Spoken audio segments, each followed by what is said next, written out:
Hello everyone, welcome back to my new blog. আশা করছি সকলেই ভালো আছেন। তো কক্সবাজার যাচ্ছি। আর কক্সবাজার যাওয়ার আগে আসলে অনেক প্ল্যান থাকে।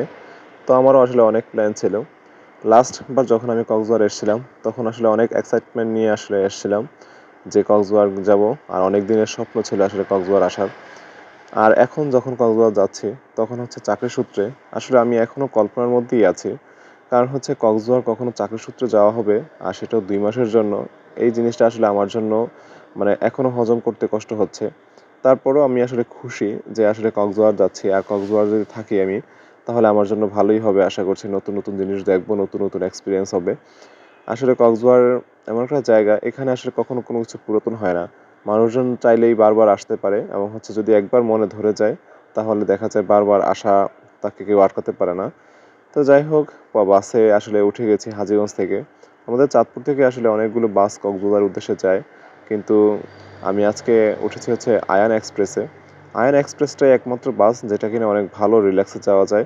এখানে স্লিপার এবং হচ্ছে বিজনেস দুটোই আছে। তো আমি আসলে স্লিপারে যাচ্ছি না, আমি আজকে আসলে বিজনেসই যাচ্ছি। তো বিজনেসে যাওয়ার একটাই কারণ হচ্ছে স্লিপারে গেলে প্রথমত ভাড়াও বেশি এবং হচ্ছে ওখানে হয়তো আরও বেশি রিল্যাক্সে যাওয়া যায়। কিন্তু আমার মতো মানুষ আসলে কখনো রিল্যাক্সে মানে গেলেও ঘুমাতে পারবে না। তো আমি বিজনেসে যাই আর হচ্ছে স্লিপারে যেখানেই যাই না কেন আমি আসলে ঠিকঠাকভাবে ঘুমাতে পারবো না। কারণ হচ্ছে এর আগেও আমি 2-1 বার যখনই কোথাও লং জার্নি করেছি আমি আসলে বাসে সেরকম ঘুমাতে পারি নাই। তো আমার সেই প্ল্যান ক্যান্সেল, তাই আমি ভাবলাম যে বিজনেসে যাওয়া যাক।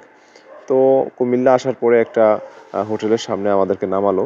তো এখানে 20 মিনিটের জন্য রেস্ট টাইম দিয়েছে। তো আমি নিচে গিয়েছিলাম, নিচে যাওয়ার পরে একটু ফ্রেশ হয়ে তারপরে হচ্ছে উপরে চলে এসেছি। আসলে অনেকেই দেখা যায় রাতের বেলায় কিছু না কিছু খেয়ে থাকে বিভিন্ন হোটেলে। আমি আসলে কখনো খেতে পারি না, কারণ হচ্ছে আমার একটু বদহজমের সমস্যা আছে।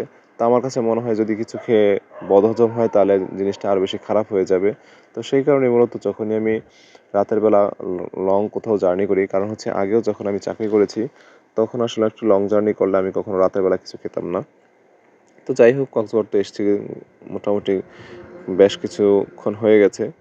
তো আজকে সন্ধ্যাবেলা একটু বের হয়েছি। বের হওয়ার কারণ হচ্ছে কিছু কেনাকাটা করব। আর আমার সাথে সাথে আমার এক দাদাও আছে, তিনিও বেশ কিছু জিনিসপত্র কেনাকাটা করবে। তো তাকে নিয়ে মূলত আসা। আর দেখি তিনি কি কি কেনাকাটা করে।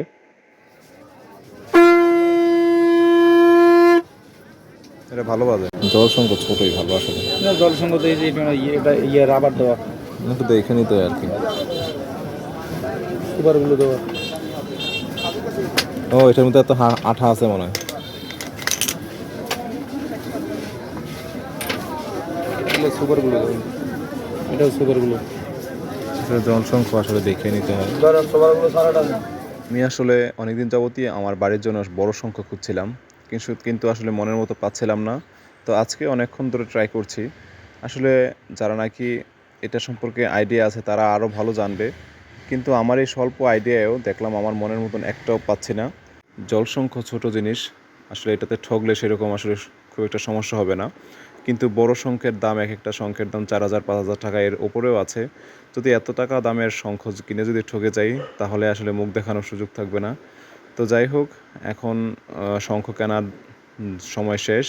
এখন হচ্ছে আসলাম মাছের দোকানে। তো দেখতেই পাচ্ছেন যে সামুদ্রিক মাছ আসলে কীরকম কী পাওয়া যায়। এখানে বিভিন্ন রকম মাছ আছে, তবে আমার বেশ কিছু অপরিচিত মাছও আছে। আমি আসলে ভেটকি মাছ বলতে যে মাছটাকে বুঝতাম সেটা এখানে কোরাল নামে বিক্রি হয়।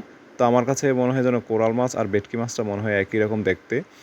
কারণ ভেটকি মাছ আমি আসলে সামনাসামনি দেখি নাই, কিন্তু হচ্ছে ভারতীয়ের দের বিভিন্ন রকম ভিডিওতে আসলে আমি দেখেছি যে তারা ভেটকি মাছের বিভিন্ন ধরনের আইটেম করে। আর ভেটকি মাছটা দেখতে ঠিক ওই কোরাল মাছের মতোই। তো আমি যখন দোকানদারকে বললাম যে এটা কী মাছ, তখন দোকানদার বললো এটা আসলে কোরাল মাছ, যেটা ভেটকি মাছ ছিল না। আর আজকে যেহেতু সুগন্ধায় এসেছি, তো সুগন্ধায় আসলে এর আগেও আমি কয়েকবার এসেছি। তো সুগন্ধায় এই বিচের মধ্যে মানে বিচ ঘেঁষা যেই দোকানগুলো আছে যেগুলো আজকে আবার বসছে, এগুলো কিন্তু গত 1 থেকে দেড় মাস যাবৎ ছিল না। কারণ হচ্ছে স্বরাষ্ট্রমন্ত্রী যখন একবার দিয়ে দিয়েছে, ঘোষণা করে দিয়েছে যে এখানে আর দোকানপাট বসতে পারবে না, তখন কিন্তু অনেক দোকান উঠে গিয়েছে। কিন্তু আজকে দেখলাম বেশ কিছু দোকান আবার বসেছে, মানে হচ্ছে পুরোপুরিভাবে মার্কেট হয়ে গিয়েছে।